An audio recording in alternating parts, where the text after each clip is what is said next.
আসসালামু আলাইকুম রহমতুল্লাহ। কিছুদিন আগে আপনাদের একটা ভিডিওর মাধ্যমে দেখাইছিলাম যে আমরা গেছিলাম নানার জমিতে কচু লাগানোর উদ্দেশ্যে। তো কচু লাগানোর দিন নানানে বলে রাখছিলাম যে এখান থেকে কিছু পরিমাণ জায়গা রেখে দিতে, ওইখানটা আমি কিছু পরিমাণে কচু লাগাবো আর কি। তো নানা কিছু পরিমাণে জায়গা রেখে দিয়েছিল এখানে আমাদের কচু লাগানোর জন্য। তো আমরা যদি একটু ব্যস্ততার ভিতরে আসি, যার কারণে সময় বের করতে পারতেছিলাম না কচুটুক লাগানোর জন্য আর কি। তো আজকে অবশেষে সময় বের করে ফেললাম কচুটা লাগানোর জন্য। তো সকালে প্রতিদিনের ন্যায় আমাদের খামারে যে সকল কাজগুলো থাকে সেগুলো সেরে নিয়েছিলাম।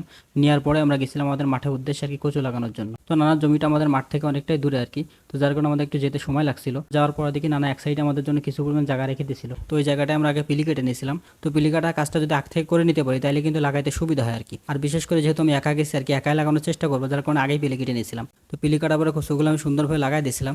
আমরা কিন্তু এক হাতে 4টা করে কচু দিয়েছিলাম, যদি আমি একটু ঘন দিয়েছিলাম। তো যেহেতু আমাদের কচুর পরিমাণটা একটু বেশি ছিল মানে জায়গা অনুযায়ী আর কি। তো আমাদের এখানে নানা প্রায় 1 কাঠার মতো জমি রাখছিল আর কি লাগানোর জন্য। তো এবছর আমাদের কচু লাগানোর তেমন কোনো প্ল্যান নেই। এই যে কচুগুলো আমরা লাগাচ্ছি এটা কিন্তু আমাদের শুধুমাত্র খাওয়ার জন্য আর কি। কারণ আপনারা জানেন যে গত বছর যে পরিমাণ লস খাইছে, যার কারণে এবছর লাগানো তেমন কোনো প্ল্যান নেই।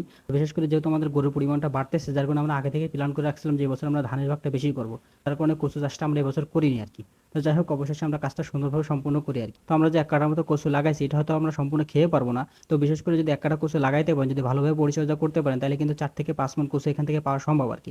তো এখান থেকে যে পরিমাণ কচু আমরা পাবো আর কি, সেটাতে আমাদের পারিবারিক চাহিদা মেটাবো। আর কিছু পরিমাণ কচু আমরা বীজ আকারে রেখে দেবো, পরবর্তী বছর আবার লাগাইতে পারি আর কি। তো আজ এই পর্যন্ত, সকাল আমার জন্য দোয়া করবেন, আল্লাহ তাআলা যেন আমার কৃষিতে বারাকা দান করে। আসসালামু আলাইকুম।